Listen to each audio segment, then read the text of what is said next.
Hello friends, तो आज हम हल करेंगे कक्षा 10th की प्रश्नावली 3.1 के प्रश्न नंबर 1 का दूसरा पार्ट।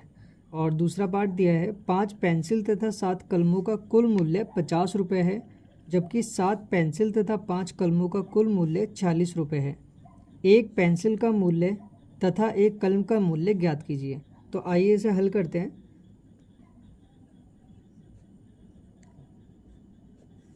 और यहाँ पे हम मान लेते हैं एक पेंसिल का मूल्य और एक कलम का मूल्य। ठीक है, तो माना एक पेंसिल का मूल्य x रुपये और एक कलम का मूल्य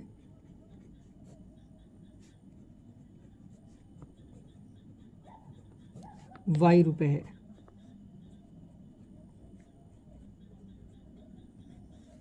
ठीक है, अब यहाँ पे लिख देते हैं प्रश्नानुसार।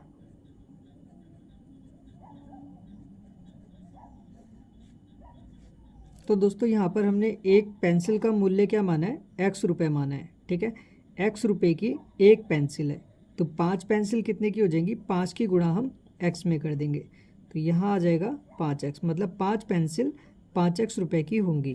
क्योंकि जो भी एक पेंसिल का मूल्य होगा, ठीक है, जितनी भी हम पेंसिल लेंगे उससे हम गुणा कर देते हैं। जैसे अगर 2 रुपये की एक पेंसिल है, अगर हम 2 लेंगे तो क्या करेंगे, 2 की 2 से गुणा कर देंगे, 4 रुपये की हो जाएंगी।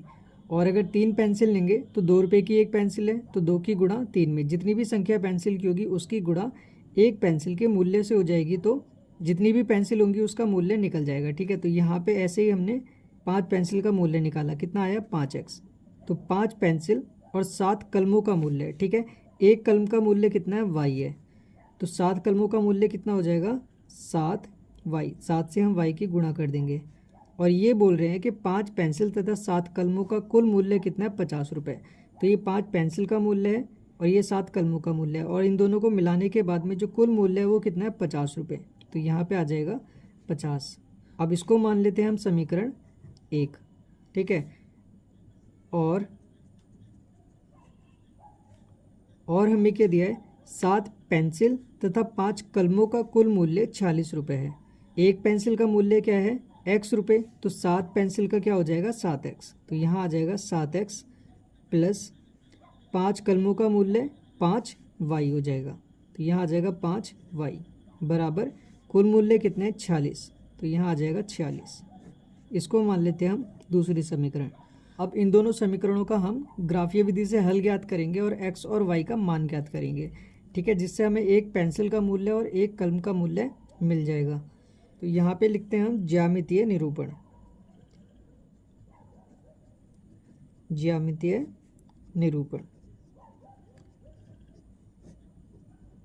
ठीक है, और इसकी यहाँ पे हम लिख देते हैं क्रियाविधि।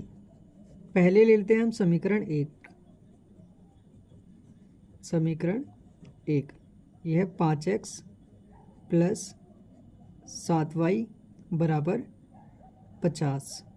और यहाँ से हम क्या करते हैं, x का मान निकाल लेते हैं। ठीक है, तो 5x बराबर 50, ये प्लस का 7x है, इधर आएगा तो माइनस का 7y। ठीक है, और यहाँ पे 5 गुणा में है, ये इधर की साइड जाएगा तो भाग में जाएगा, तो 50 माइनस 7y बट्टा 5। ठीक है, अब हम यहाँ पे सारणी बना लेते हैं एक।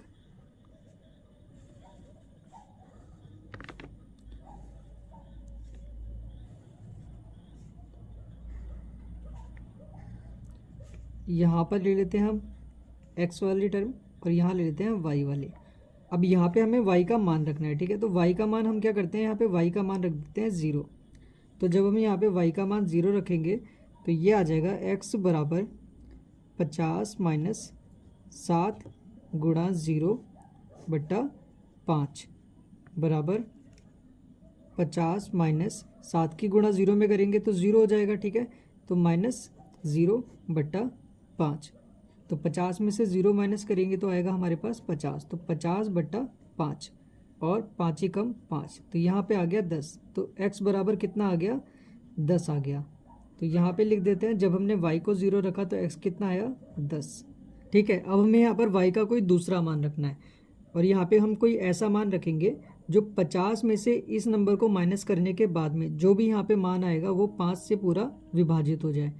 ठीक है, तो 1 से लेकर 4 तक के नंबर अगर हम यहाँ y की जगह पर रखते हैं तो उसकी जब हम 7 से गुणा करेंगे और 50 में से उससे माइनस करेंगे तो जो भी यहाँ नंबर आएगा वो 5 से पूरा विभाजित नहीं होगा।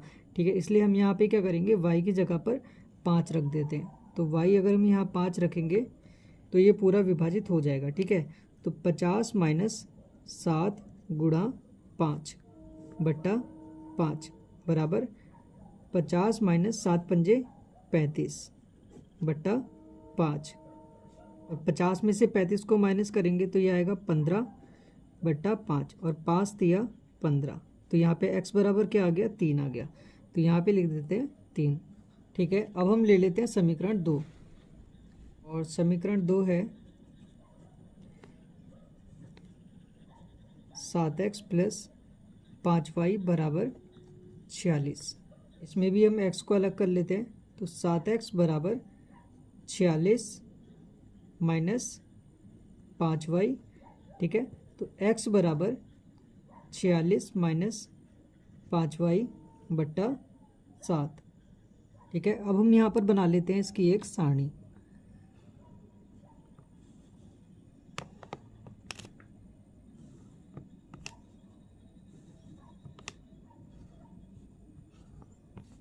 यहाँ x और यहाँ पर y। तो अब हमें यहाँ पर y का एक ऐसा मान रखना है जिसकी हम 5 से गुणा करें और 46 में से जब उसे माइनस करें तो कोई ऐसी संख्या है जो 7 से पूरी विभाजित हो जाए। ठीक है, तो यहाँ पे आप 1 रखेंगे, 2, 3, 4, ये 1 से लेकर 4 तक के नंबर रखेंगे तो यहाँ पे ऐसी संख्या नहीं आएगी जो 7 से विभाजित हो जाए। ठीक है, लेकिन अगर यहाँ पर अगर आप 5 रखेंगे तो ये 7 से पूरी विभाजित हो जाएगी। ठीक है, तो हम क्या करते हैं, यहाँ पर y बराबर 5 रख लेते हैं। ठीक है, तो ये आ जाएगा x बराबर 46 माइनस 5 गुणा y की जगह क्या आ जाएगा, 5 बट्टा 7 बराबर 46 माइनस 5 पंजे 25 बट्टा 7 बराबर, और 46 में से 25 माइनस करेंगे तो क्या आएगा, 21 आएगा। तो 21 बट्टा 7 और 7 तिया 21। तो x बराबर कितना आ गया, 3। तो यहाँ आ जाएगा 3। ठीक है, अब हमने यहाँ पर y बराबर 5 रख लिया। 5 के बाद अगर हम 6, 7, 8, 9 कुछ भी रखेंगे, ठीक है, तो यहाँ पर कोई ऐसी संख्या नहीं आएगी जो पूरी 7 से कट जाए। तो हम क्या करते हैं, हम माइनस में जाते हैं, 0 से पीछे की साइड में। ठीक है, तो हम यहाँ पे रखते हैं माइनस का 2। और यहाँ पर मैं आपको एक चीज़ और बता दूँ, ये नंबर ये मैंने पहले से ही यहाँ पर चेक कर लिए हैं। ठीक है, इसलिए मैं यहाँ पर आपको एक डायरेक्ट बता रहा हूँ। बाकी आपको क्या करना है, यहाँ पे आपको एक एक बार ये चेक करके देखने हैं कि कौन कौन से नंबर से ये पूरा विभाजित हो जाएगा और कौन से नहीं होगा। ठीक है, मैंने पहले से ये चेक कर लिए हैं। तो यहाँ पे हम क्या करते हैं, x बराबर 46 माइनस 5 गुणा y। ठीक है, 5 गुणा यहाँ पे हम रख लेते हैं माइनस का 2 बट्टा 7। तो ये आ जाएगा 46, 5 की गुणा 2 में करेंगे तो 10, और माइनस माइनस क्या हो जाएगा, प्लस। तो यहाँ प्लस का 10 बट्टा 7 बराबर 46 प्लस 10 कितना हो जाएगा, 56 बट्टा 7, और 7 अट्ठे 56। ठीक है, तो ये कितना आ गया, 8 आ गया। तो यहाँ पे आ जाएगा 8। अब दोस्तों जो हमने निर्देशांक निकाले थे उसकी मदद से हम ग्राफ बनाएंगे। ठीक है, और जो पहले वाली समीकरण थी वो थी 5x प्लस 7y बराबर 50, और इसके निर्देशांक दिए हैं 10, 0 और 3, 5। तो सबसे पहले हम बनाते हैं इसका। ठीक है, x अक्ष पे 10, तो यहाँ पे क्या है, x अक्ष पे 10, तो यहाँ पे है 8, 9 और 10, ये वाला पॉइंट। ठीक है, और y अक्ष पे 0, तो 0 हमारा क्या होता है, x अक्ष का और y अक्ष का दोनों यही होता है। तो जो इसका पॉइंट होगा वो कौन सा होगा, ये वाला। ठीक है, 10, 0, और दूसरा पॉइंट है 3, 5, x अक्ष पे 3। ठीक है, x अक्ष पे 3 और y अक्ष पे 5। ठीक है, y कहाँ है, यहाँ पर ये वाला। तो इसकी ये वाली सीधी रेखा और इसकी ये वाली सीधी रेखा जहाँ पे आपस में टच हो जाए, ठीक है, यहाँ पे टच होंगी, तो इस वाले पॉइंट को हम बोलेंगे 3, 5। अब इन दोनों पॉइंट्स को हम मिला देते हैं।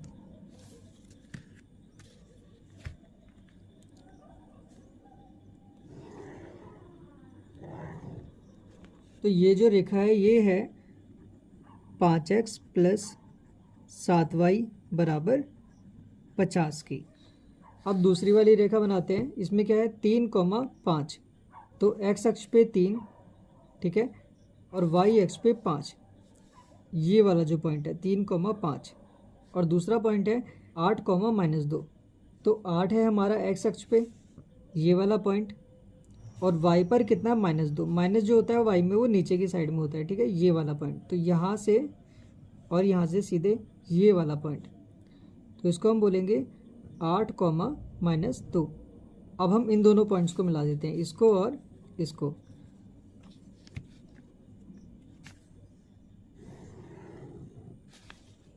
ठीक है, और ये वाली जो रेखा है ये है 7x प्लस 5y बराबर 46 की। तो ये दोनों रेखा जिस पॉइंट पर, ठीक है, एक दूसरे को काटेंगी, वो जो पॉइंट होगा वो x और y का मान होगा, मतलब पेंसिल का मूल्य और कलम का मूल्य। तो ये दोनों कहाँ पर काट रही हैं, 3,5 पे काट रही हैं। इसका मतलब है कि पेंसिल का मूल्य जो है वो x, ये जो पहला वाला होता है ये होता है x, और जो दूसरा वाला होता है y। हमने पेंसिल का मूल्य x माना था और कलम का मूल्य y माना था, ठीक है। तो पेंसिल का मूल्य कितना हो गया 3 और कलम का मूल्य हो गया 5। तो यहाँ पे हम लिख देते हैं, अतः पेंसिल का मूल्य x बराबर 3 रुपये और कलम का मूल्य y बराबर 5 रुपये।